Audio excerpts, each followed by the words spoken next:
Baik, acara selanjutnya adalah materi sesi 4B dengan topik miscellaneous yang akan dipandu oleh moderator Dr. Emi Kusumaningsih, spesialis dermatologi, venerologi, dan estetika. Pada sesi ini, untuk pemateri kedua, para peserta dimohon untuk melakukan scan barcode dan mengisi link tersebut dikarenakan akan ada 5 hadiah menarik dari Regenesis yang akan diundi pada akhir sesi. Selanjutnya saya akan membacakan CV moderator pada siang hari ini. Dr. Emi Kusumaningsih, spesialis dermatologi, venerologi, dan estetika. Beliau saat ini mengikuti kelompok studi TBKI, KSDLI, KSDTI, KSDKI, dan sejak tahun 2024 hingga saat ini beliau sedang melanjutkan program doktoral di bidang Public Health Universitas Trada Indonesia. Kepada Dr. Emi Kusumaningsih, kami persilahkan.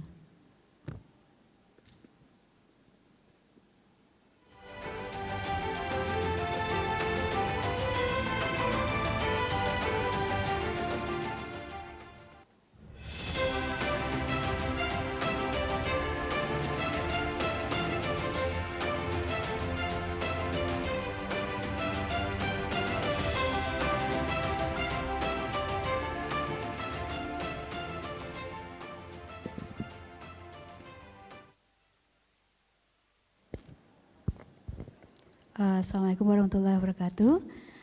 Terima kasih atas perkenalannya. Kali ini saya akan memoderatori sekitar 4 topik ya. Kemudian untuk topik yang pertama akan disampaikan oleh Dr. Diah Mira Indramaya. Berikut adalah CV beliau aktif berorganisasi di beberapa organisasi, kemudian beliau lahir di Surabaya pada tanggal 8 November 1965, kemudian saat ini beliau aktif sebagai staf Departemen Dermatologi di Universitas Airlangga. Waktu dan tempat kami persilahkan dokter. Assalamualaikum warahmatullahi wabarakatuh. Selamat siang. Terima kasih pada panitia yang setelah memberikan kesempatan pada saya untuk berpartisipasi pada Cosmic ini. Judul yang diberikan pada saya adalah Which is better for pigmentation, oral or topical therapy. Jadi pigmentary disorder itu sering bikin bingung klinisi karena DD-nya banyak banget. Oleh sebab itu bisa kita lakukan pendekatan ya dengan cara menanyakan kongenital atau didapat, kemudian isolated ataukah bagian dari suatu sindrom, kemudian ini diffuse atau circumscribe, kemudian kita lihat apakah epidermal dan dermal, dan juga bisa menanyakan apakah sebelum dan setelah inflamasi ada atau tidak. Kemudian kebanyakan pigmentasi karena kelainan pigmentasi itu adalah disebabkan oleh peningkatan atau penurunan dari melanin, kemudian distribusi melanin yang tidak normal, atau mungkin bukan perkara melanin tapi bisa penurunan hemoglobin atau deposisi dari pigmen yang lain. Jadi sebelum kita memberi terapi, kita harus menegakkan diagnosis dulu. Nah ini kita lihat di sini bahwa hipomelanosis itu DD-nya banyak banget, yang biru-biru di bawah ya. Kemudian untuk hipermelanosis lebih banyak lagi, sehingga kita dengan melakukan pendekatan seperti tadi diharapkan DD kita menjadi lebih kecil. Di sini kita akan membahas mengenai hiperpigmentasi, yaitu adanya kulit yang lebih gelap dari biasanya, yang biasanya penyebabnya bisa karena faktor eksternal atau internal, yang bisa disebabkan karena perubahan hormon, inflamasi, juga bisa karena obat-obatan, dan juga yang paling sering adalah paparan matahari. Di sini kasus yang akan kita bahas mengenai bagaimana terapi topikal atau oral yang baik itu ada tentang melasma. Nah, masalah hiperpigmentasi ini sering bikin masalah secara klinis karena bisa membuat beban psikologis, kemudian manajemennya challenging karena sering berulang, kemudian faktor etiologinya banyak, dan untuk memilih terapi kita disarankan untuk memilih yang berdasarkan bukti yang paling baik. Nah, ini adalah bukti, nanti kalau A itu adalah strong recommendation, kalau B itu adalah moderate, sedangkan kalau C itu bisa kita ikuti tapi sebetulnya dia buktinya lemah. Sehingga keputusan sangat tergantung pada kondisi pasien. Kemudian untuk mengobati hipermelanosis kita harus ingat bagaimana melanin itu dibentuk. Di sini kita lihat adanya melanosit yang letaknya di stratum basalis, kemudian dia akan membentuk melanin berupa eumelanin dan pheomelanin di dalam organ yang bernama melanosom melalui jalur dengan katalise enzim melanogenik. Kemudian setelah melanin ini dibentuk di melanosom, dia harus ditransport ke keratinosit di sekitarnya. Nah, ini untuk patofisiologi hiperpigmentasi kita lihat bahwa hiperpigmentasi itu bisa diakibatkan peningkatan sintesis melanin atau tadi distribusinya yang tidak normal. Kemudian kita harus lihat apakah di epidermal, dermal atau campuran. Kemudian terapi kita adalah aksinya itu harus menyasar dari patogenesis tersebut. Apakah kita akan menghambat melanogenesis, meningkatkan epidermal turnover, atau menurunkan inflamasi dan vaskularisasi, atau mengeblok ultraviolet paparan matahari. Jadi kita bisa lihat apabila ada signal ultraviolet atau hormon atau inflamasi, iritasi dan sebagainya, itu akan terjadi transkripsi dari gen tirosinase. Kemudian akan menginisiasi sintesis dari tirosinase, kemudian akan mengaktifasi tirosinase dan akan membentuk melanin. Kemudian melanin yang tadi sudah dibentuk di melanosom ini harus ditransfer ke keratinosit di sekitarnya. Nah, di sini kita lihat untuk menghambat dari signal yang tadi, signal ultraviolet dan lain-lain itu kita bisa memberikan agen antiinflamasi atau bisa memberikan antioksidan di situ sehingga transkripsi dari tirosinase gen itu dihambat.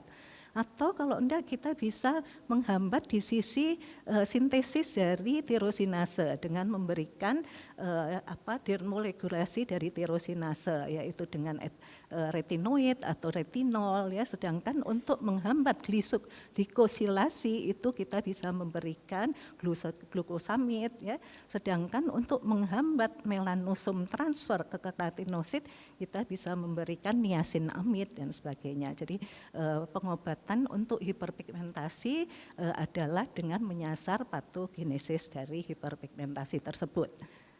Nah, ini sebagai model nanti yang akan dibahas adalah melasma karena penelitian tentang obat-obat hiperpigmentasi adalah yang banyak pada pasien melasma yang sifatnya sering kronik, rekalsitran sehingga sering menjadi model yang baik untuk strategi pengobatan depigmentasi.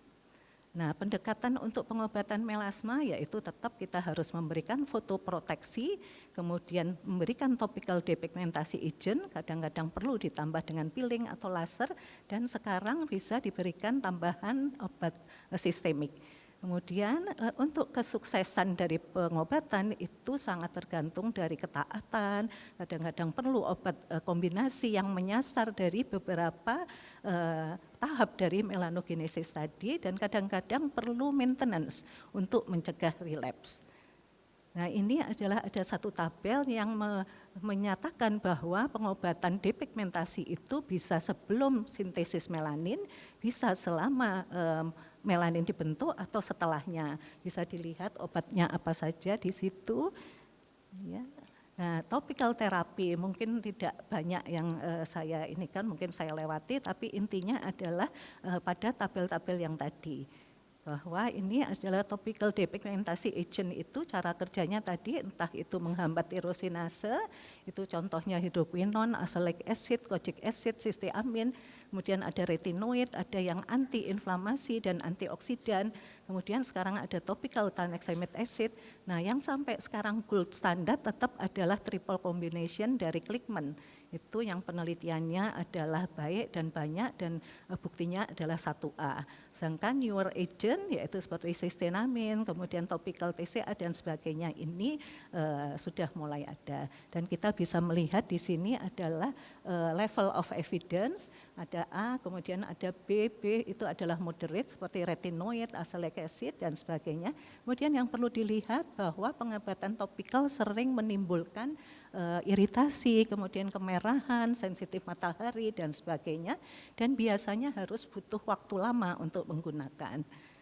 Ya, ini adalah tadi setelah ada paparan matahari kita bisa menggunakan sunscreen, kemudian apabila sudah masuk kita bisa jalur tadi menghambat enzim tirosinase, itu obatnya hidroquinon, kojic acid, azelaic acid, cysteamine, retinoid, transamin dan sebagainya. Kemudian yang menyasar plasminogen dan plasmin adalah tranexamic acid, sedangkan untuk menghambat melanoson transfer adalah niacinamide dan retinoid.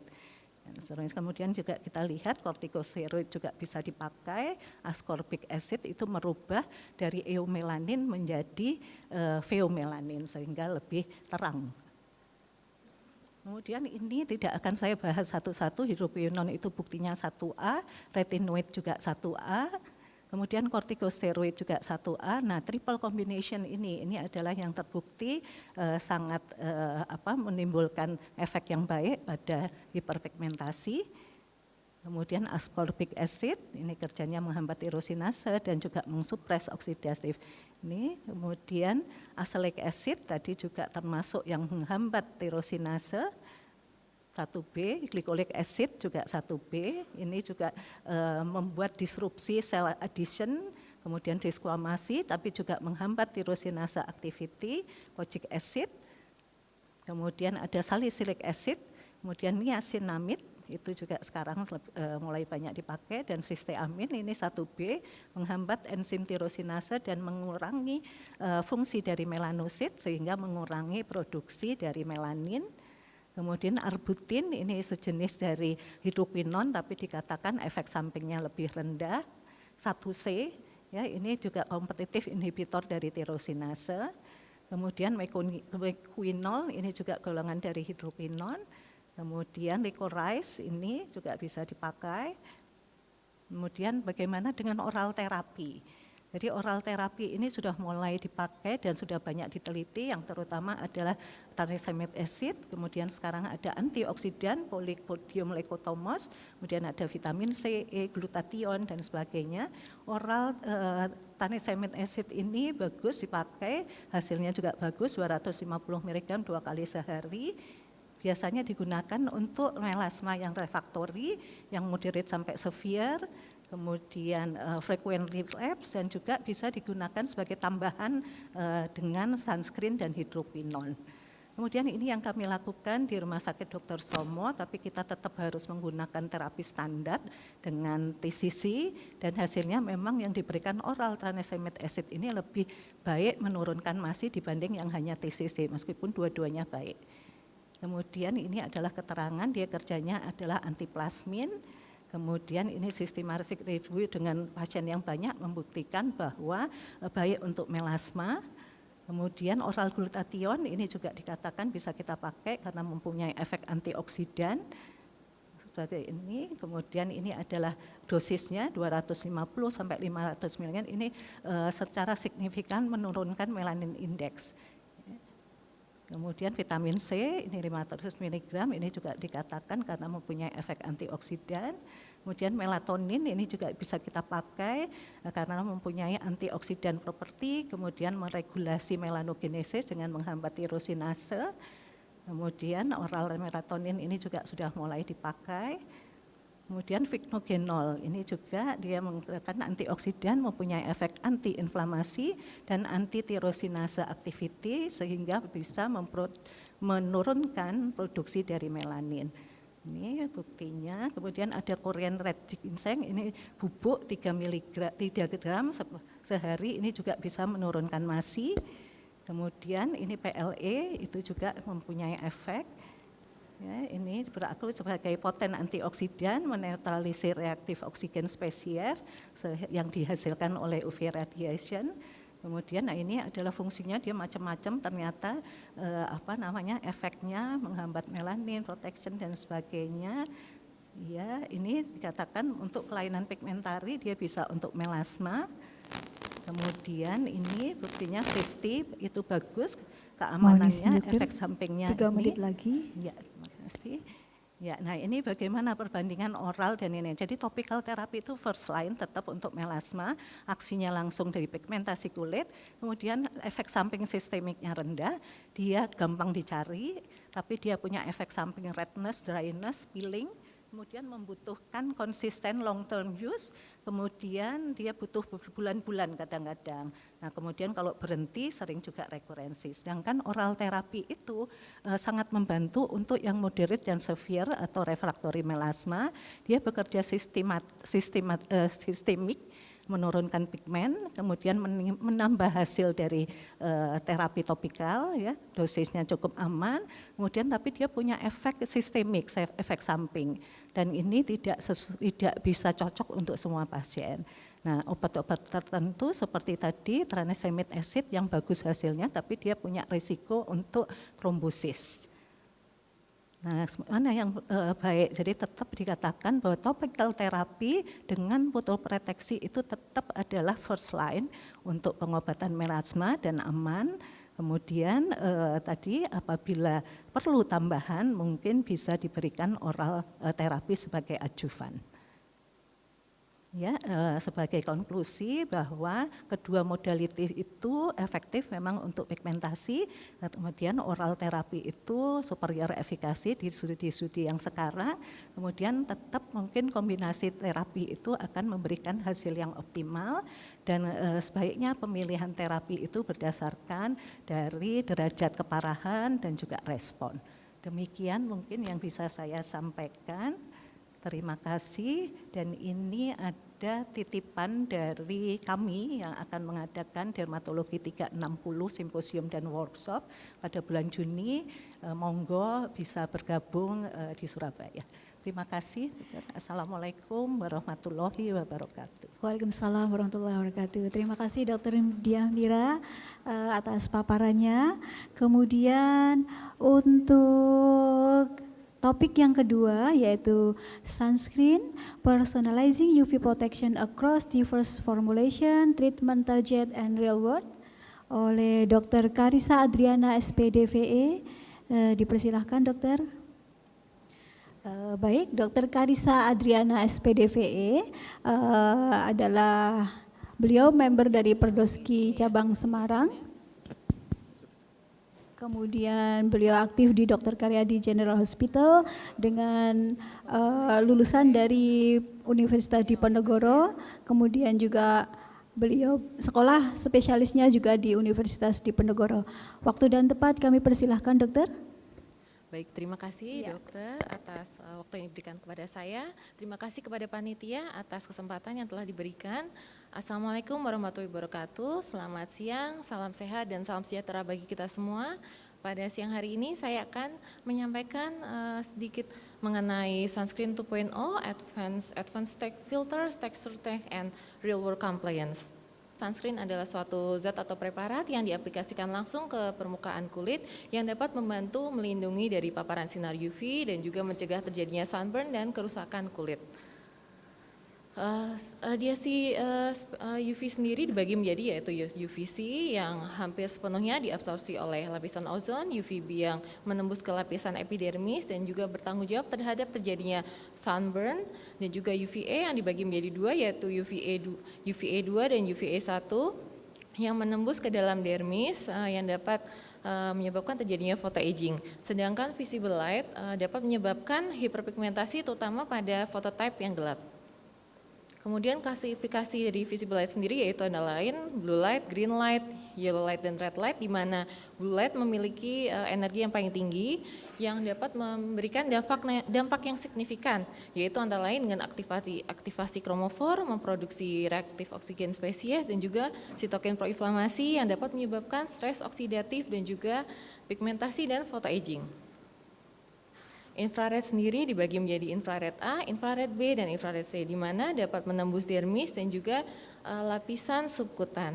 Di mana untuk infrared sendiri dapat memproduksi reaktif oksigen spesies yang terkait oleh panas dan juga mengaktifasi matriks metaloproteinase yang dapat menyebabkan degradasi kolagen dan juga photoaging. Di sini kita bisa melihat yaitu paparan sinar UV dapat menginduksi kerusakan DNA dengan membentuk cyclobutan pyrimidine dimers atau CPD dan 6,4 fotoproduk sehingga apabila tidak diperbaiki dapat meningkatkan risiko terjadinya keganasan kulit. Di sini kita bisa melihat dengan adanya paparan UV dapat meningkatkan terjadinya reaktif oksigen spesies dan kerusakan mitokondria DNA sehingga dapat mengaktifasi aktivator protein 1 dan juga meningkatkan MMP di mana terjadi degradasi kolagen dan sintesis dari kolagen sendiri via penghambatan TGF-beta dan hal ini diperburuk dengan adanya mediator inflamasi seperti interleukin 1, TNF-alfa, kemudian NF-kappa B di mana terjadi kerusakan dermal matrix dan juga photoaging. Nah, di sini paparan UV dan juga paparan polusi akan memberikan efek yang saling memperkuat, ya, menguatkan. Di mana paparan polusi ini akan mengaktifkan aryl hidrokarbon reseptor yang sehingga akan terjadi peningkatan dari produksi ROS sendiri, di mana akan meningkatkan inflamasi, pigmentasi, kemudian stres oksidatif serta terjadinya degradasi kolagen. Nah, di sini untuk kasus-kasus tertentu, misalnya untuk kasus rosacea di mana kita ketahui kulit sangat sensitif terhadap paparan sinar UV, UVB sendiri akan meningkatkan inflamasi vaskular dengan adanya meningkatnya ekspresi molekul adesi seperti VCAM, ICAM, dan E-selektin. Dan kemudian adanya akan meningkatkan LL37 yang akan memperburuk terjadinya rosacea. Nah, blue light sendiri akan mengaktifkan neuropeptide dan juga akan memperburuk inflamasi neurogenik sehingga timbullah flushing dan juga sensasi terbakar. Seperti kita ketahui, chemical sunscreen dan physical sunscreen, di mana chemical sunscreen contohnya seperti avobenzone, octinoxate yang dengan mudah diaplikasikan ke permukaan kulit tetapi memiliki resiko alergi yang lebih tinggi dan fotostabilitas yang rendah. Sedangkan untuk physical sunscreen sendiri contohnya zinc oxide dan titanium dioxide bisa memberikan efek secara instan setelah pengaplikasiannya, perlindungannya, namun memiliki peninggalan residu seperti halnya white cast. Nah, seperti kita ketahui untuk pemakaian SPF disarankan untuk minimal SPF 50 yang dimana dapat memblok kira-kira sekitar 97% dari UVB dan juga PA+++ yang memiliki proteksi tinggi terhadap UVA. Di sini untuk sunscreen generasi terdahulu terutama memproteksi hanya untuk UVB dan UVA2 saja, namun untuk filter untuk perlindungan terhadap UVA 1 dan juga visible light masih sangat terbatas, sehingga dibutuhkan sunscreen yang dapat melindungi dari UVA 1 dan juga visible light. Terutama pada kasus-kasus semisal melasma, kemudian HPI, rosacea, dan juga photoaging di mana UVA 1 dan juga visible light sangat berpengaruh. Sunscreen 2.0 sendiri menekankan strategi komprehensif fotoproteksi ya, di mana mengkombinasikan antara yaitu satu filter UV generasi terbaru, kemudian teknologi tekstur terbaru dan juga efek fotoproteksi biologis. Di mana untuk filter generasi UV terbaru yaitu dengan adanya fotostabilitas yang tinggi, kemudian broad spektrum dan juga penetrasi sistemik yang rendah dan juga dapat ditoleransi untuk dalam pemakaian. Untuk tekstur teknologi terbaru di mana produk tersebut terasa ringan dan tidak menimbulkan rasa perih dan dapat meningkatkan tingkat kepatuhan dalam pemakaian. Sedangkan untuk efek fotoproteksi biologis pada sunscreen 2.0 di mana sunscreen 2.0 sendiri memiliki efek antioksidan, efek imunoproteksi, efek proteksi terhadap DNA, anti-aging dan anti-pigmentasi. Di sini beberapa contoh filter generasi terbaru antara lain BDBP dengan filter 350 sampai 425 nanometer, PBDT dengan atau triabsorb dengan filter 280 sampai 450 nanometer, kemudian TBDP atau Tinosorb A2B 280 sampai 340 nanometer, Maxoroil 400 atau MCE dengan filter 380 sampai 400 dan seperti yang disebutkan di slide. Kemudian untuk sunscreen teknologi terbaru tidak hanya bergantung pada filter terbaru saja, namun bagaimana formulasi tersebut bekerja pada permukaan kulit. Sehingga terdapat pendekatan di mana filter teknologi terbaru ini bekerja secara bioadesif, di mana dapat memperpanjang proteksi di lebih dari 2 jam, kemudian dapat menurunkan penetrasi sistemik dan juga meningkatkan ketahanan setelah paparan dari air dan juga gesekan. Saat ini telah dikembangkan sunscreen dalam bentuk serum, di mana merupakan revolusi teknologi tekstur yang berupa emulsi ultra cair yang mudah diaplikasikan, kemudian dapat diaplikasikan dengan make up dan juga cocok untuk kulit kombinasi berminyak maupun dengan kulit acne prone. Formula 2-in-1 pada sunscreen 2.0 di mana filter yang canggih dengan teknologi tekstur terbaru yang dapat disesuaikan dengan kondisi kulit yang secara spesifik. Contoh-contoh kondisi kulit antara lain seperti misalnya pada kulit yang kering dengan pemakaian harian make up, kemudian pada kulit dengan prosedural estetik, kemudian pada kulit redness ataupun rosacea, dan juga pada kulit yang berminyak ataupun dengan acne prone skin, dan juga pada kulit pigmentasi apabila dengan adanya paparan sinar UV setiap harinya akan mengalami perburukan. Sunscreen 2.0 sendiri memiliki efek antioksidan di mana sunscreen 2.0 dapat menetralisir ROS yang diinduksi oleh paparan sinar UV, kemudian dapat menurunkan peroksidasi lipid dan juga kerusakan sel, dan juga dapat menghambat inflamasi dan dapat meningkatkan ketahanan dari barrier kulit sendiri. Contoh-contoh agen antioksidan pada sunscreen 2.0 seperti yang disebutkan. Kemudian sunscreen 2.0 sendiri memiliki efek depigmentasi melalui berbagai mekanisme, antara lain penghambatan melanogenesis, menurunkan transfer melanosom, kemudian proteksi antioksidan dan juga mengkontrol pigmentasi yang terkait oleh inflamasi. Berikut adalah contoh-contoh agen depigmentasi pada sunscreen 2.0. Saat ini telah dikembangkan teknologi MELA atau MELA teknologi pada sunscreen 2.0 di mana mengkombinasikan beberapa agen depigmentasi antara lain ekstrak kacang polong dan juga sukros, vitamin C dan juga enoxolon, di mana mentargetkan berbagai tahapan dalam melanogenesis, ditambah dengan adanya SPF 50 sehingga dapat mengurangi kekambuhan dari hiperpigmentasi itu sendiri. Kemudian sunscreen 2.0 juga memiliki efek anti-aging melalui agen pelembabnya yang dapat mempertahankan skin barrier melalui aktivitas humektannya, osmoproteksi, kemudian peningkatan dari asam hyaluronik endogen dan juga mengurangi transepidermal water loss dan juga meningkatkan struktur lipid barrier. Berikut adalah contoh-contoh agen pelembab dari sunscreen 2.0. Saat ini juga telah dikembangkan teknologi perbaikan dari skin barrier pada kulit yang iritasi, yaitu adanya poly-2P kompleks, yaitu antara menggabungkan polimer pyrrolidone yang dapat mengisolasi kulit dari agresi eksternal dan juga polimer fosforilkolin yang dapat memperbaiki semen lipid di dalam stratum corneum dan juga dapat mengurangi TEWL dan memberikan lapisan protektif yang water resistant.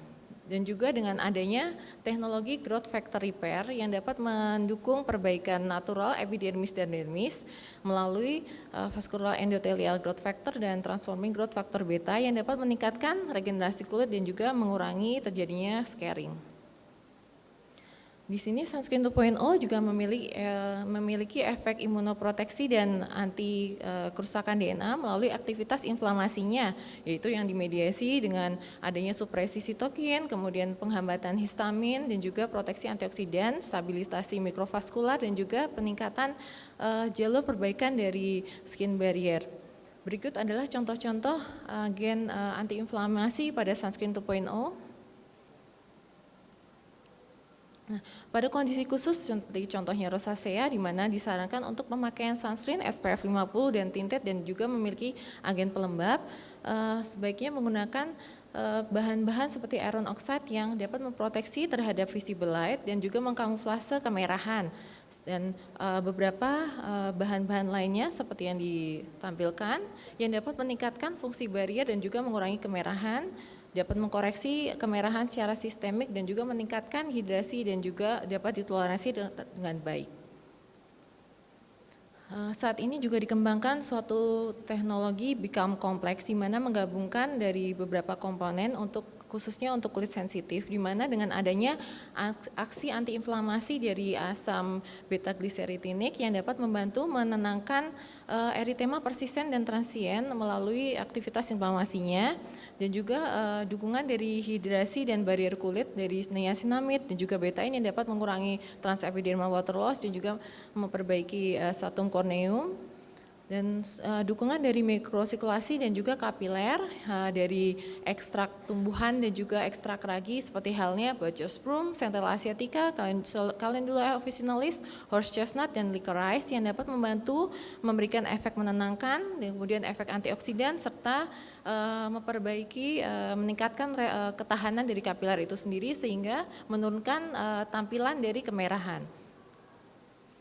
Fungsi utama dari Sunscreen 2.0 sendiri yaitu adanya proteksi terhadap paparan sinar UV melalui filter UV broad spectrum dengan revolusi teknologi tekstur yang dapat membantu memproteksi dari reaktif oksigen spesies, kerusakan DNA, dan juga memperbaiki mekanisme perbaikan DNA endogen, serta dapat melindungi dari visible light dan juga adanya agen depigmentasi, kemudian agen antiinflamasi, dan juga meningkatkan pertahanan kulit atau skin barrier ya. Dan dapat dipakai sebagai proteksi harian sebagai personalized sunscreen, di mana bisa menjadi solusi untuk setiap kondisi kulit. Di masa depan dari sunscreen sendiri tidak hanya berdasarkan dari filter generasi yang terbaru, namun juga tingkat kepatuhan di dunia nyata, sehingga dibutuhkan produk di mana dapat melindungi dari UVB, UVA, kemudian visible light, di mana produk tersebut terasa ringan saat dipakai dan juga mudah diaplikasikan, tahan terhadap air, keringat maupun gesekan, dan juga dapat diterima secara kosmetik dan juga cocok dipakai atau dapat dipakai pada setiap kondisi kulit tertentu dan atau secara spesifik karena mengandung bahan-bahan yang suportif, bahan-bahan tambahan seperti antioksidan, antiinflamasi, anti-pigmenting, dan juga agen pelembab. Sunscreen 2.0 sendiri adalah tentang meningkatkan perilaku kepatuhan melalui formulasi yang komprehensif. Di sini beberapa contoh-contoh sunscreen untuk proteksi dengan adanya kondisi kulit spesifik ya, kondisi permasalahan kulit spesifik. Misalnya untuk kulit dengan kulit kering dengan pemakaian make up harian, disahabat menggunakan sunscreen dalam bentuk serum, di mana dengan adanya SPF 50 dengan adanya kandungan plant extract dan gliserin. Kemudian untuk pada kulit dengan prosedural yang estetik prosedur dapat menggunakan sunscreen SPF 50 dengan kandungan panthenol, copper, zinc, dan juga dengan teknologi growth factor repair dan juga poly-2-py complex. Kemudian khususnya untuk kulit rosacea dibutuhkan SPF 50 dengan kandungan vitamin E, ceramide, dan juga teknologi Become Complex. Di sini untuk kulit yang berminyak dan juga acne prone bisa menggunakan SPF 50 dengan adanya kandungan gliserin dan licorice yang dapat memberikan efek yang tampilan yang matte dan juga sekaligus melembabkan. Pada kasus-kasus pigmentasi dapat menggunakan sunscreen yang dengan kandungan vitamin C dan juga melateknologi sehingga mencegah timbulnya pigmentasi yang baru. Terima kasih dokter. Ya, terima kasih dokter Karissa atas presentasinya. Ternyata yang memiliki efek filter canggih tidak hanya kamera, ternyata sunscreen juga memiliki filter terbaru ya dok. Terima kasih dokter. Kemudian topik materi ketiga dibawakan oleh saya sendiri, yaitu berjudul mengenai punch grafting. Assalamualaikum warahmatullahi wabarakatuh. Selamat siang kepada Prof, Dokter, dan teman sejawat sekalian. Pada kesempatan kali ini, terima kasih kepada panitia. Saya telah diundang, Dr. Sinta, saya telah diundang untuk menyampaikan mengenai metode pada vitiligo, yaitu punch grafting, suatu reliable and cost-effective pathway to vitiligo repigmentation. Baik, untuk menyingkat waktu, mungkin mengenai vitiligonya saya tidak bisa panjang lebar, tapi seperti kita ketahui bahwa vitiligo adalah suatu bercak di mana kehilangan melanosit yang progresif dikarenakan oleh autoimun dan sebagainya, di mana sangat menurunkan kepercayaan diri dari pasien, dan juga adanya limitasi dari konvensional terapi yang sering menimbulkan keterlambatan atau delay dari repigmentasinya dan juga seringnya tidak komplit. Kemudian dibutuhkan suatu optional surgical yang terjangkau dan juga mudah diakses. Nanti saya akan menjelaskan lebih jauh tentang punch grafting, kemudian epidemiologinya lebih tinggi pada dark skin dengan berhubungan dengan autoimun. Kemudian ini adalah patofisiologinya, saya tidak perlu menjelaskan. Kemudian tipe vitiligo yang mana yang cocok untuk beberapa terapi, itu tidak semuanya. Untuk punch grafting ini terbatas pada segmental maupun vokal, maupun tidak menutup kemungkinan untuk universalis juga. Kemudian diagnosisnya bisa kita tegakkan dengan kasat mata atau bisa dengan wood lamp untuk membedakan dengan hipopigmentasi yang lainnya. Kemudian manajemennya bisa dengan farmakologi, depigmentasi, kemudian fisikal. Ini adalah farmakologinya, kita sering menggunakan kortikosteroid, calcineurin inhibitor, kemudian sering juga menggunakan dengan NB-UVB, PUVA maupun excimer light. Atau bisa juga menggunakan depigmentation agent. Kemudian apa saja teknik dari surgical yang bisa kita gunakan pada terapi vitiligo, diantaranya adalah punch grafting, kemudian suction blister grafting, split skin grafting maupun kultur dari epidermal cell. Di sini saya akan menjelaskan apa sih punch graft. Punch graft adalah suatu terapi surgical yang sudah mapan untuk terapi vitiligo, di mana menempatkan atau transplantasi dari area kecil dari kulit ke pigmen ke dalam area depigmentasi pada kulit yang mengalami vitiligo. Kita mengambil epidermis dan juga dermis yang digunakan untuk mentransfer fungsional melanosit ke area depigmentasi. Evolusinya sangat panjang sekali, pada tahun 1804, kemudian 1 abad kemudian baru dilanjutkan lagi untuk penelitiannya, dan 1978 Falabella menemukan bahwa dengan menggunakan biopsi punch dengan diameter yang saat itu 2-3 mm dengan kedalaman yang sangat dangkal yaitu sekitar 1 mm, didapatkan perbaikan atau pertumbuhan dari pigmen melanin sekitar 2-5 mm di sekitar dari punch graftnya tersebut. Efektivitas dan komparasinya pada studi meta-analisis oleh Zhu et al. Pada tahun 2021 disebutkan bahwa punch graft outcome-nya sangat tinggi, sekitar 50-90% bisa terjadi repigmentasi pada pasien, dan disebutkan bahwa terapi ini sangat simpel dan juga sangat efektif, dengan kunci determinan suksesnya adalah pemilihan pasien yang tepat dan juga kestabilan dari vitiligo. Guru kita Dr. Dharma juga menyatakan bahwa dengan punch graft 75% repigmentasi bisa terjadi.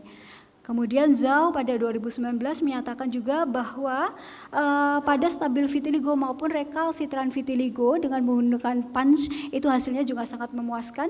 Kemudian Kim J dan kawan-kawan 2023 melakukan penelitian pada pasien-pasien pediatri. Di sini juga disebutkan bahwa hasilnya sangat memuaskan dengan tingkat rasa sakit pada pasien tersebut sangat minimal, yaitu 75% terjadi repigmentasi. Kemudian komparasi dengan agen yang lainnya, misalkan dengan thin skin graft, semuanya memberi dampak repigmentasi yang bagus. Akan tetapi di sini lebih mudah punch grafting karena lebih murah, lebih mudah dan terjangkau bagi pasien. Kemudian Zhu et al. 2023 membandingkan NB-UVB tunggal dengan dibantu dengan surgical treatment, ternyata hasilnya lebih cepat dilakukan surgical. Sedangkan Asilian 2026 membandingkan suction blister dengan micro punch grafting, ternyata dua-duanya efektif, namun lebih superior punch graft dikarenakan repigmentasi terjadi lebih cepat, antara minggu ke-12 sudah mulai, dan juga tingkat kepuasan pasien lebih tinggi. Sedangkan Raihan ini punch grafting lokasi-lokasinya sangat efektif pada area-area mobile seperti elbow, ankle maupun joint. Di sini prosedurnya pemilihan pasien, kemudian pemilihan punch-nya, kemudian resipiennya, Pasien selection kriteria ingat harus pasien yang stabil vitiligonya, di mana tidak muncul lesi baru antara 6 sampai 12 bulan. Kemudian tidak adanya Koppner fenomen, kemudian tidak ada kecenderungan keloid, dan juga idealnya memang pada area yang kecil dan terlokalisasi. Ideal donor site-nya yaitu pada paha lateral, kemudian bisa di forearm, kemudian bisa di perut.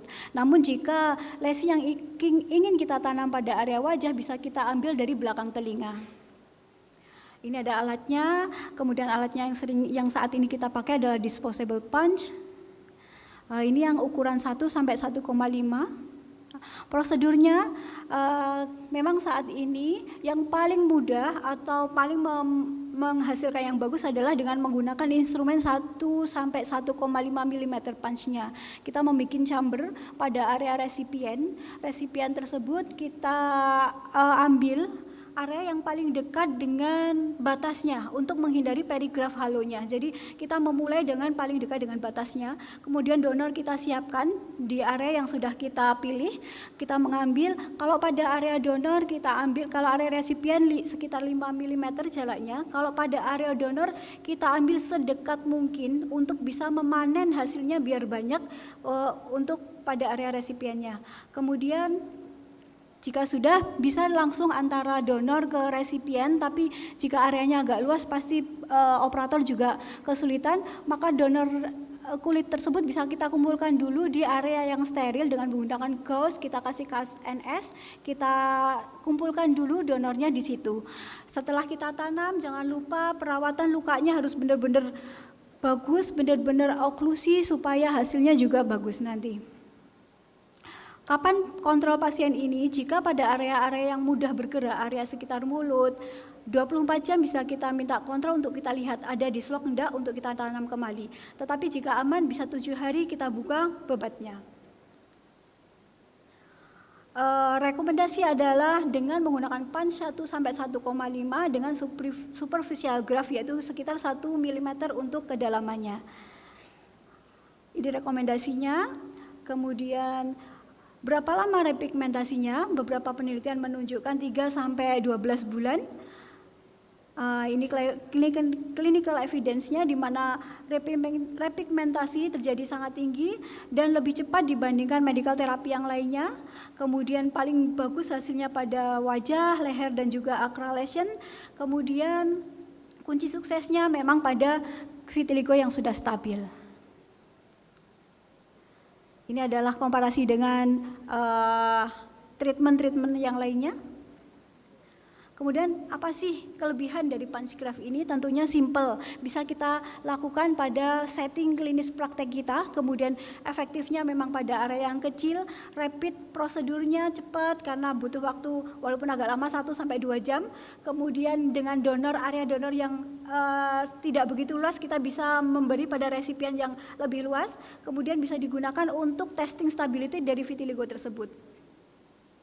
Ini tentunya cost efektif lebih baik pada punch graft karena affordable dan juga aksesibel karena membutuhkan peralatan yang sangat minimal dan juga hanya membutuhkan lokal anestesi, kemudian sangat cocok untuk pasien-pasien yang rawat jalan dan juga pada praktekan yang minimal SDM-nya, orangnya sedikit, kemudian memang idealnya hanya pada small to medium size dari vitiligo. Berikut adalah komplikasinya, banyak tapi komplikasi ini bisa kita minimalkan dengan prosedur yang tepat. Cobblestone ini seperti ini, kemudian scarring, ini adalah perigraf halo di sini. Bagaimana kita untuk mengatasi cobblestone, yaitu menggunakan punch yang kecil, kemudian juga menghindari overgrowth saat menanam itu supaya tidak terjadi cobblestone, kemudian benar-benar setipis mungkin pada penanamannya. Ini perigraf halo, kita tanamkan dari perifer dulu ke medial.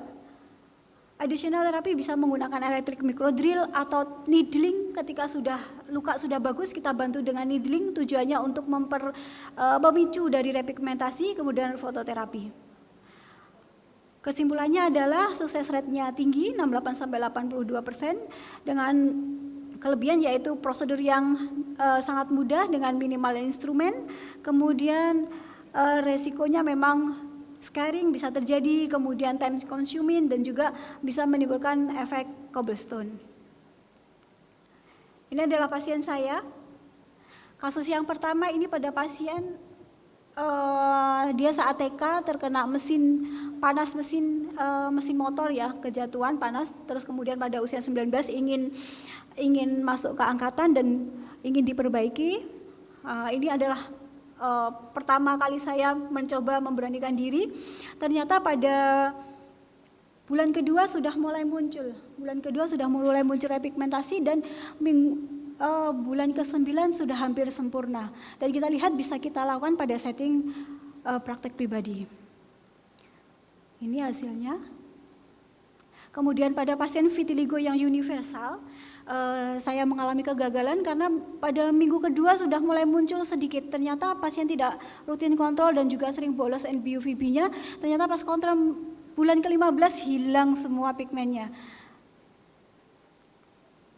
Kemudian ini adalah pasien yang ketiga, pasien ini usianya 23 tahun, dia menderita vitiligo mulai dari TK, usia TK sudah berobat kemana-mana, kebetulan pasiennya orang mampu, tapi vitiligonya tidak dapat dicegah dan sudah hampir seluruh badan. Kemudian beliau mau untuk kita lakukan punch graft. Di sini pada minggu keempat, masih saya ragu antara ini adalah nekrosis atau bekas dari kita tanam atau apakah sudah mulai muncul. Sampai minggu ke-12, 17 masih minimal sekali seperti ini. Kemudian kita double terapi dengan NBUVB, bukan Excimer tapi NBUVB yang belum spesifik ya. Ini 7 minggu sudah hampir penuh untuk repigmentasinya. Terima kasih. Jika diperkenankan, apakah boleh memutar video mungkin?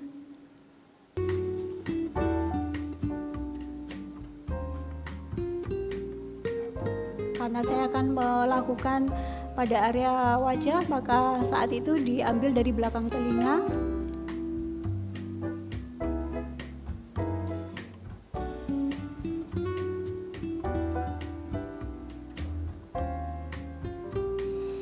Diingat bahwa ketika ada perdarahan harus benar-benar bersih karena perdarahannya bisa mengganggu penempelan dari donornya.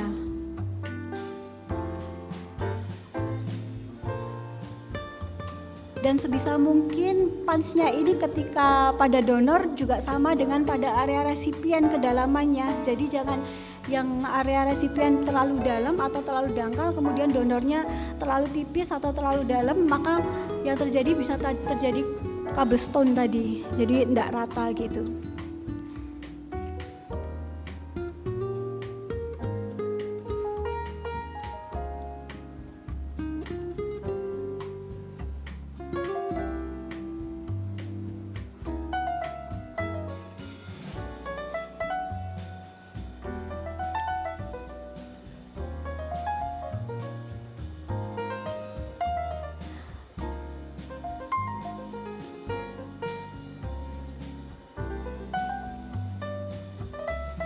Ini bebatnya memang double, paling baik sekarang bisa dengan menggunakan silicone seed foam dressing tersebut supaya tidak nempel saat dilepas.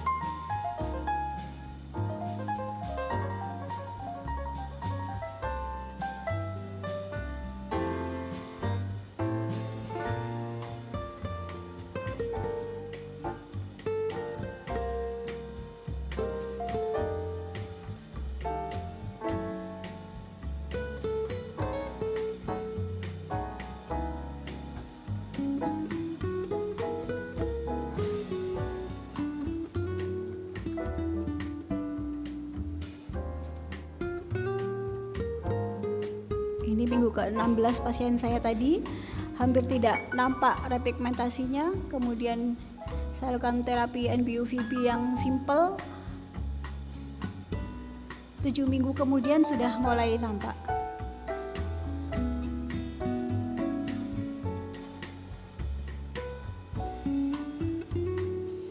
Baik, terima kasih.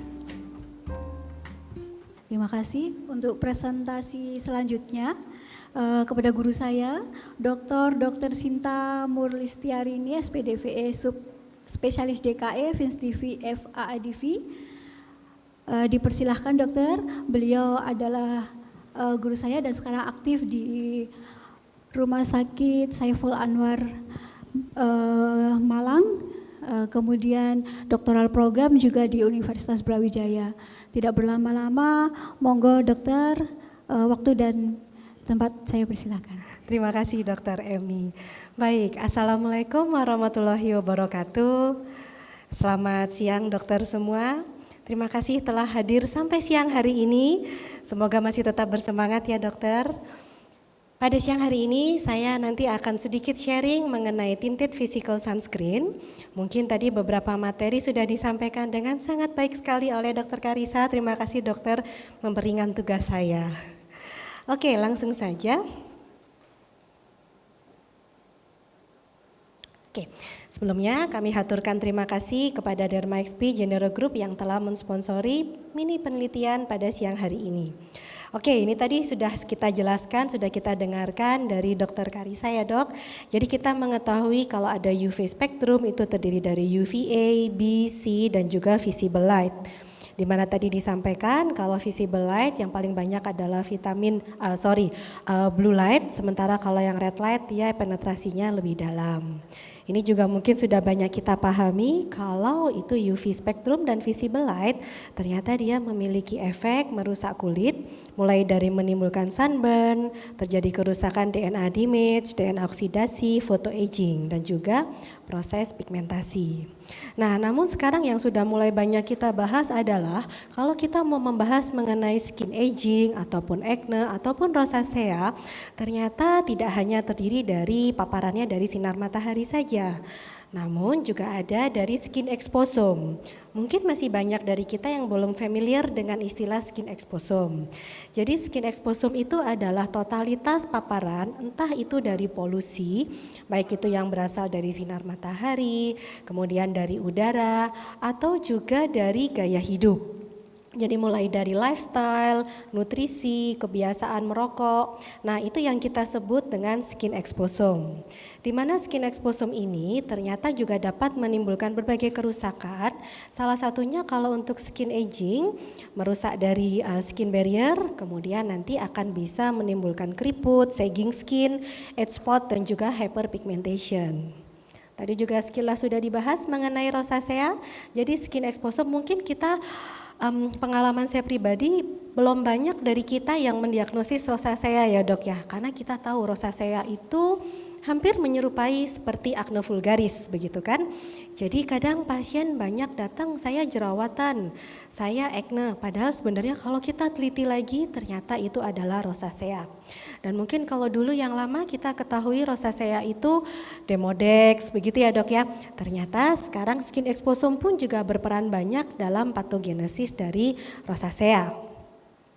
Nah, visible light itu juga sedikit banyak berpengaruh terhadap rosacea karena dari visible light ini yang utama dari rosacea adalah munculnya LL37. Nah, visible light dia juga akan meningkatkan LL37 tadi sehingga juga meningkatkan tingkat keparahan dari rosacea tersebut.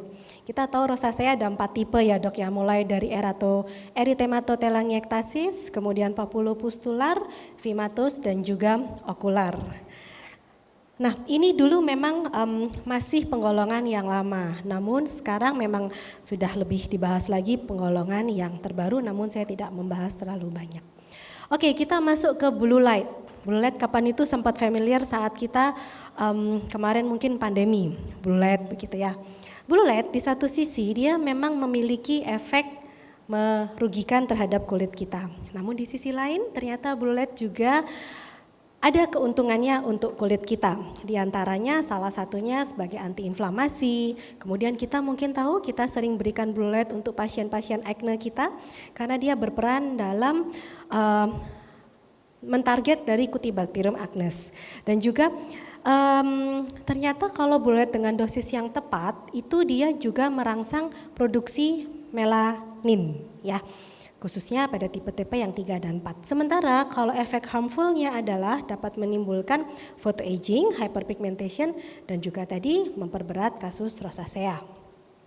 Nah, sehingga kalau kita berbicara tentang UV, kita berbicara tentang blue light, apa sih perlindungan yang diperlukan? Tadi sudah banyak dibahas juga dari Dr. Karissa tentang sunscreen 2.0. Namun, bagaimana sih sunscreen yang ideal kalau kita berikan untuk pasien-pasien kita?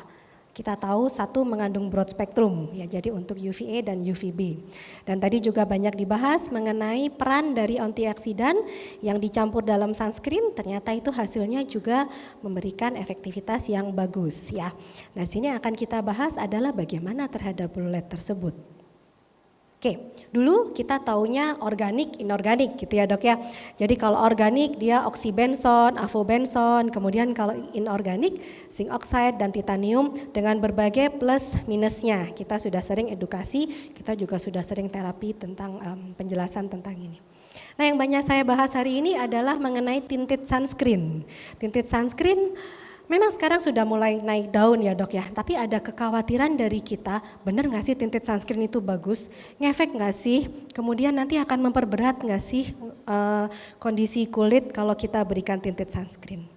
Oke, tinted sunscreen dia memiliki karakteristik mengandung iron oxides dan pigmen ya, jadi sehingga kita bisa lebih nyaman bermain sesuai dengan warna kulit pasien-pasien kita. Dia akan memberikan efek cosmetic coverage yang jauh lebih bagus dan biasanya teksturnya cenderung ringan. Oke. Ini adalah beberapa research, ini saya dapatkan dari jurnal tahun 2025. Di tinted sunscreen itu ternyata dia penggunaan yang rutin setiap harinya dia dapat memperbaiki secara klinis penampilan untuk melasma. Ya, karena dia akan meningkatkan uniformitas, jadi keseragaman dari warna kulit tersebut. Nah, tadi saya sampaikan kalau tinted sunscreen itu mengandung dari iron oxide. Ini juga ada penelitian jurnal pada tahun 2020. Jadi dia meneliti ada 3 macam produk. Produk A itu hanya mengandung zinc oxide dan titanium oxide. Kemudian produk B dan produk C mengandung Fe oxide, ferrum oxide dengan konsentrasi yang berbeda. Nah, di sini kalau kita lihat semuanya bagus, oke, bisa kita berikan. Namun ternyata dengan penambahan iron oxide dia lebih memberikan nanti hasil akhir yang jauh lebih bagus terhadap uniformitas dari kulit kita. Nah, ini juga ada penelitian lain pada tahun 2021, ternyata penambahan dari iron oxide itu juga akan meningkatkan proteksi terhadap risiko kerusakan kulit. Ya, dari Denmark Beam ada suatu produk yang dia mengandung Polustop. Apa sih Polustop itu sebenarnya? Polustop itu merupakan suatu biosaccharide gum 412 hexanediol. Dia memiliki fungsi sebagai moisturizing, kemudian untuk preservatif dan sifatnya sebagai natural. Dan Polustop ini ternyata telah terbukti pada tahun 2017 kalau dia memiliki efek proteksi terhadap sinar blue light tadi, yang kita tentu sekarang banyak komputer, banyak laptop, handphone juga, itu kita tahu paparan blue lightnya cukup tinggi. Ini adalah penelitian yang kami lakukan di DVEF KUB dan juga RSSA Malang. Kami memang hanya melakukan pada 3 pasien. Jadi ini adalah pasien pertama. Beliau kebetulan didiagnosis dengan rosacea dan itu telah kami berikan terapi yang standar. Jadi metronidazole, erythromycin itu kita berikan. Memang dari awal saat pertama kali datang ada perbaikan, namun kita uji coba dengan menggunakan produk yang mengandung iron oxide tadi, tinted sunscreen-nya tadi, ini pada pasien pertama. Ternyata kita lihat setelah 1 bulan, ini monitor hanya 1 bulan, jadi kita lihat eritemanya itu mengalami perbaikan. Memang tidak yang dramatis sekali ya dok ya, karena kita juga kemarin mengedukasikan kepada pasien kita, ini hanya 1 bulan ya, kita lihat bagaimana progresnya, dan overall pasien-pasien kami puas. Ini adalah pasien kasus yang kedua, juga kita lihat antara first kunjungan, kemudian setelah 4 minggu ternyata ada perbaikan secara klinis untuk lesi kulitnya.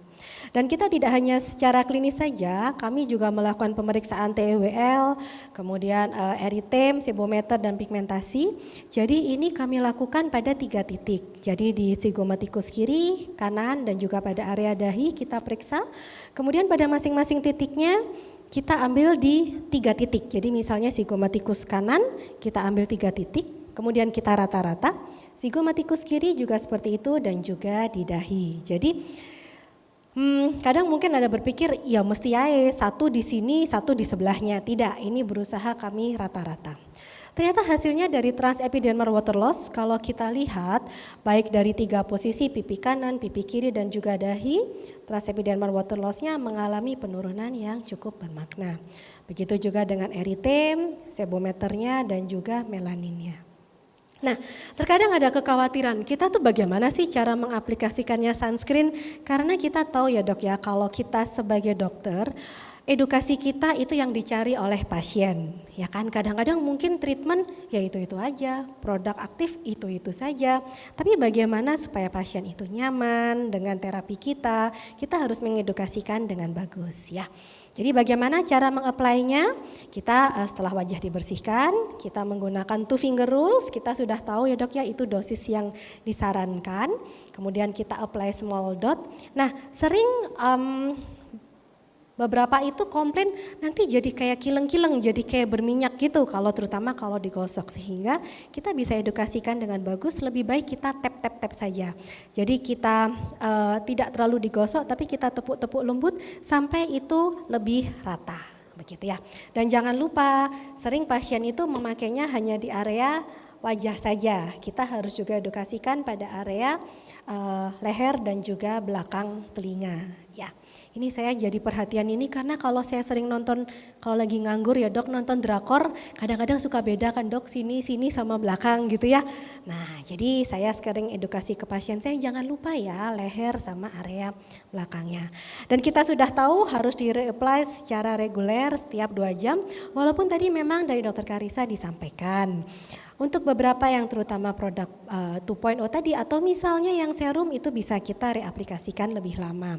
Namun juga itu tergantung dari bagaimana aktivitas beliau. Kalau lebih sering berminyak atau berkeringat, kita perlu reapply lagi dalam waktu setiap 2 jam. Ya, jadi ini gimana protokolnya? Dibersihkan dulu, kita edukasikan untuk memakai serum atau misalnya produk-produk lain yang dia ringan sesuai dengan kulit wajah beliau. Kemudian kita berikan moisturizer dan kita sunscreen, baru terakhir kita berikan makeup itu. Ya, oke. Masih ada 3 menit, selesai kok Dr. Emi. Jadi baiklah, untuk take home message yang kami tekankan adalah tinted physical sunscreen, di mana itu yang mengandung ferrum oxide, dia memiliki kemampuan sebagai sunscreen yang broad spectrum dan proteksi terhadap UV radiation, blue light ataupun juga terhadap paparan skin exposome. Kemudian dapat memberikan penampilan yang lebih bagus untuk skin tone pasien, untuk penampilan pasien itu akan jauh lebih bagus, dapat mengurangi kemerahan dan juga bisa memberikan natural looks yang lebih nyaman, yang biasanya pasien akan jauh lebih nyaman. Jangan lupa juga, kadang-kadang yang terakhir begini dok, pasien itu bilang, dok saya tuh cuma di rumah saja, saya nggak kemana-mana, ngapain saya pakai sunscreen? Sering kan dok kita dapat pasien seperti itu ya, di rumah aja ngapain pakai sunscreen?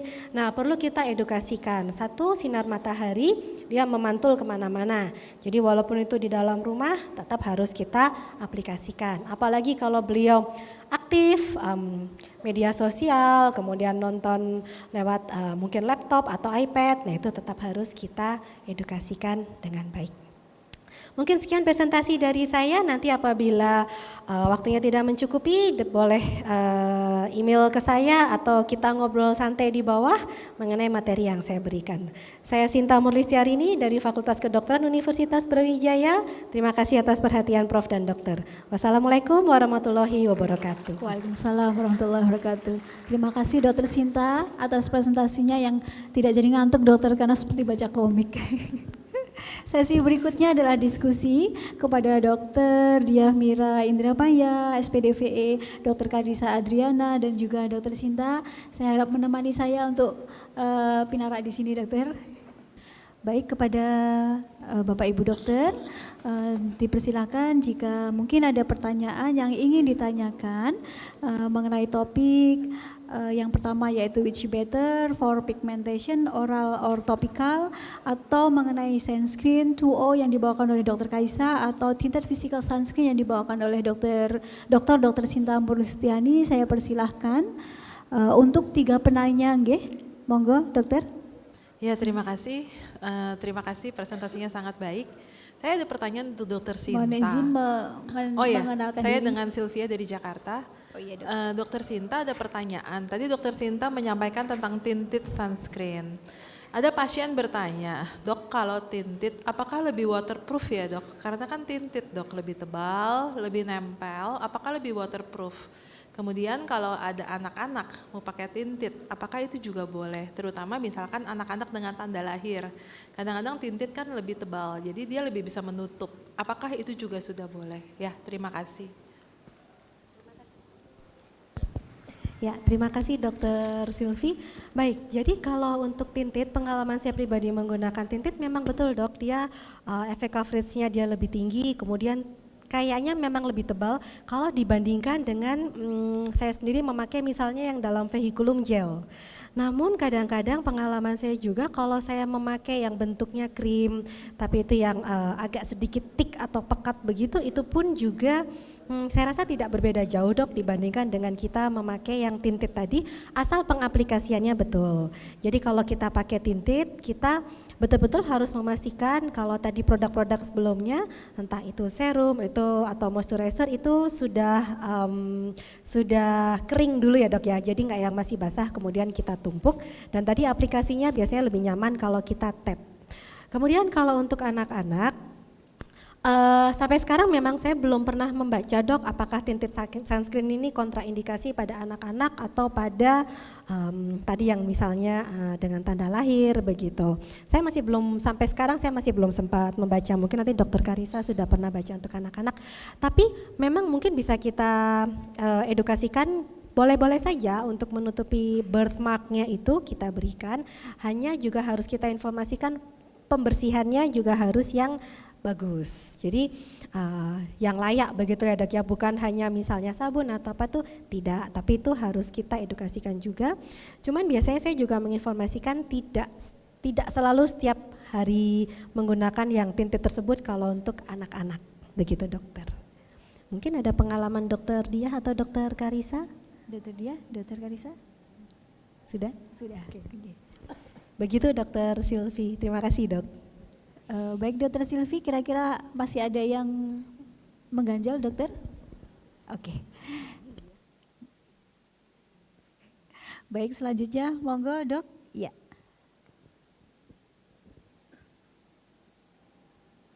Mic-nya minta tolong.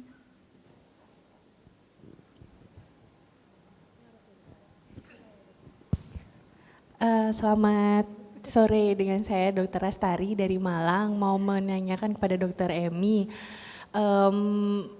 Saya terkesan sekali ya dok, maksudnya saya juga beberapa kali sudah mulai untuk mau belajar melakukan skin graft pada vitiligo. Cuman satu hal yang memang saya masih butuh pemahaman lagi. Yang pertama adalah menentukan lokasi donor dokter. Jadi lokasi donor itu apakah sebaiknya terdekat dengan lokasi resipien atau bisa kita ambil dari donor yang lokasinya jauh. Tapi misalnya dok, kalau misalnya tadi kan kita mau resipiennya adalah di daerah wajah. Kalau misalnya kita ambil dari daerah yang jauh, misalnya ekstremitas, kan ketebalan kulitnya juga beda. Nah itu bagaimana ya dok? Terus dari punch biopsi itu kan kita tahu ke dalam kalau 1,5 itu kan berarti diameternya ya dok. Tapi untuk kedalamannya itu, untuk kan tadi Dr. Emi mengatakan kalau lebih baik kedalamannya harus sama gitu. Tapi kalau misalnya itu apakah bisa kita polin aja gitu sih enggak dok? Maksudnya kan itu ke alat ada polnya gitu ya, kita polin aja biar sama gitu, gimana ya dok? Gitu sih, terima kasih. Terima kasih Dokter Astari. Izin dok, saya menjelaskan. Dokter Astari memang secara kosmetik, kalau area wajah memang yang paling mendekati dari ketebalan kulitnya adalah di belakang telinga dok. Karena nanti kalau di area paha takutnya saat jadi entah jadi kabel stoning atau struktur dari saat jadinya tidak sama gitu ya dok. Terus kemudian sebenarnya untuk kemudian apakah bisa jauh atau tidak, mungkin selama di area lain di badan itu enggak apa-apa. Misalkan pokoknya sudah stabil ya dok, karena kita kan mau menyembunyikan areanya tersebut ya, misalkan di area paha atau di area yang bawah yang nampak kita ambil dari paha atau kita ambil dari forearm gitu enggak apa-apa, kanan kiri bebas. Itu pengalaman saya seperti itu, tapi saya paling menyenangkan memang di daerah di sini karena tertutup dan pasien juga lebih mudah untuk merawat diri sendiri jika memang dia tidak ada yang merawat. Kemudian untuk kedalamannya bagaimana, jadi punch-nya itu kan memang ukuran 1 sampai 1,5 mm, tapi memang kedalaman yang kita butuhkan untuk graf ini hanya sampai lapisan dermis saja dok, jadi kira-kira memang 1 mm sebenarnya. Pengalaman itu ketika kita misalkan melakukan punch jangan di pol nih dok, jadi mungkin hanya sekitar 3 putaran itu selesai, 3 putaran selesai. Begitupun area resipiennya juga seperti itu, sehingga kita mendapatkan kedalaman yang sama. Terus kemudian saat kita memanen itu kita pakainya forceps atau dok, itu untuk ngambilnya itu yang tidak tajam.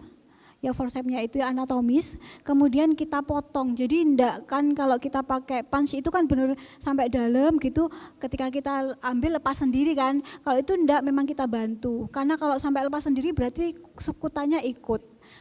Tapi memang tangan kita kan kadang kuat banget, kalau kadang awal-awal itu sangat kuat ya enggak apa-apa, nanti kita angkat itu pasti nampak kok selabut lemaknya itu kita tipiskan gitu.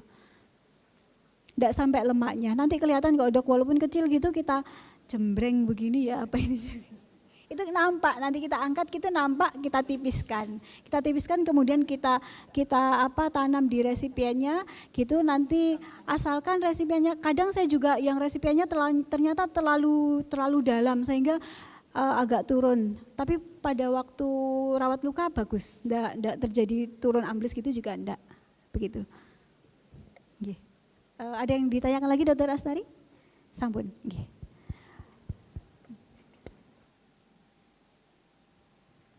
Ya, monggo dok.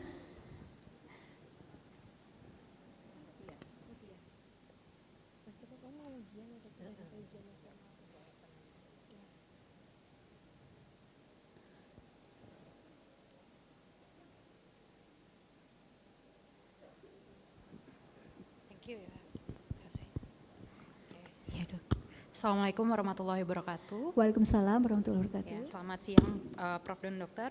Mohon izin memperkenalkan diri, saya Dr. Mutia, saya PPDSDV UNER semester 8. Izin menanyakan pertanyaan kepada Dr. Emi. Kami sebelumnya memiliki pengalaman pasien punch graft vitiligo yang sebelumnya sudah pernah ditangani jauh sebelum saya masuk ke stasiun OBK gitu dok. Nah ternyata pas dilihat hasilnya itu memang terjadi kabel stoning. Nah saya ingin bertanya kepada dokter, apakah ada modalitas tertentu yang bisa memperbaiki tekstur kulit dari pasien tanpa mempengaruhi repigmentasi yang sudah ada? Kemudian izin bertanya juga, boleh 2 pertanyaan dokter? Gimana dokter, ulang jelas? Oh, jadi sebelumnya itu, sebelum saya masuk stase OBK, itu ada satu pasien ini yang sebelumnya sudah pernah dilakukan punch graft vitiligo. Ya. Nah, itu sudah lama sekali dan ternyata hasilnya kabel stoning dokter. Stoning. Dan saat itu kabel stoningnya itu cukup signifikan dan saya tanya sama ibunya apakah mengganggu secara estetik. Ibunya bilang nggak apa-apa, yang penting ada repigmentasi gitu. Nah yang saya penasaran, apakah ada modalitas tertentu untuk memperbaiki tekstur dari kabel stoningnya tanpa mempengaruhi repigmentasi yang sudah ada? Ya mungkin itu aja dokter. Mohon arahan asupan. Terima kasih Dr. Mutia atas pertanyaannya. Saya mencoba menjawab. Jadi memang kalau saya baca ketika terjadi kabel stoning apa yang harus kita lakukan? Bisa kita lakukan dengan melakukan dermabrasi, Dok. Tadi pun kita lakukan dermabrasi tujuannya adalah untuk membantu meratakan atau kita bantu dengan CO2 laser hanya untuk membantu teksturnya supaya bagus. Itu pun tadi pasiennya untungnya tidak keberatan, G. Tapi sebenarnya terapi-terapi invasif ini sendiri juga sebenarnya membantu untuk pigmennya ini perbaikan karena tadi syaratnya adalah pada vitiligo yang sudah stabil sehingga treatment seperti needling seperti itu juga dianjurkan sebagai terapi adjuvan ketika lukanya sudah perbaikan. Jadi tadi di jurnal juga disebutkan bahwa kita bisa lakukan transverse needling, tujuannya adalah selain untuk membantu kolagenisasi juga membantu repigmentasi. Jadi untuk konturnya mungkin bisa dibantu dengan terapi-terapi yang semi invasif seperti needling atau RF fraksional atau CO2 laser. Begitu, Dok. Iya. Oke. Baik, untuk Bapak Ibu dokter karena keterbatasan waktu maka sesi ini mungkin kami cukupkan. Jika ada pertanyaan yang mungkin masih mengganjal mungkin bisa menghubungi para pembicara di depan ini. Insya Allah beliau-beliau sangat welcome sekali untuk menjawab pertanyaan dari Bapak Ibu dokter. Dari saya selaku moderator demikian, jika ada salah kata saya mohon maaf dan waktu kami kembalikan kepada MC. Baik, terima kasih kepada Dr. Emi Kusumaningsi selaku moderator. Acara selanjutnya adalah pemberian merchandise dan foto bersama. Kepada seluruh pemateri kami harap tetap berada di atas panggung.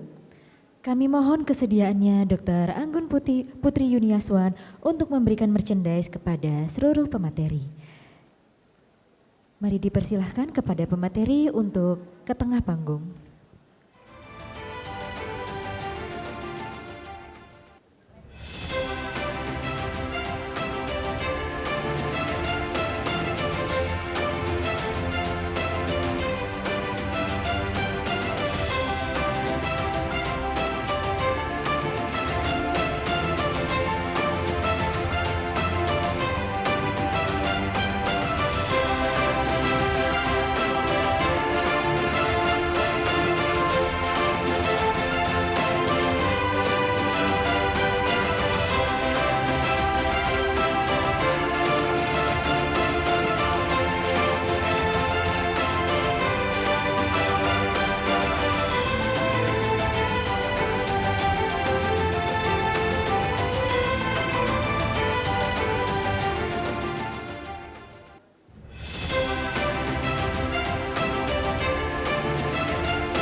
Baik, kami persilahkan kepada rekan panitia dari si dokumentasi untuk memandu sesi pengambilan foto bersama.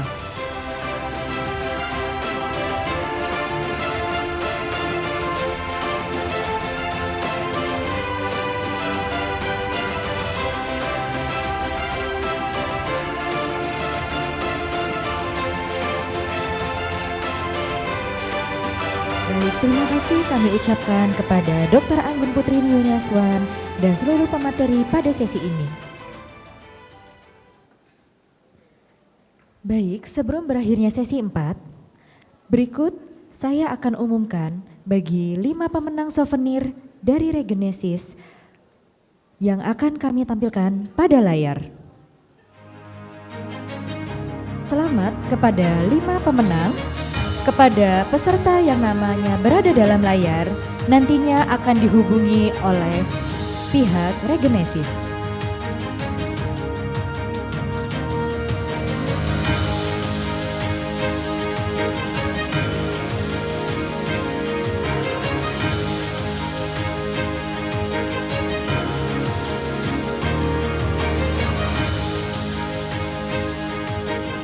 Baik, terima kasih.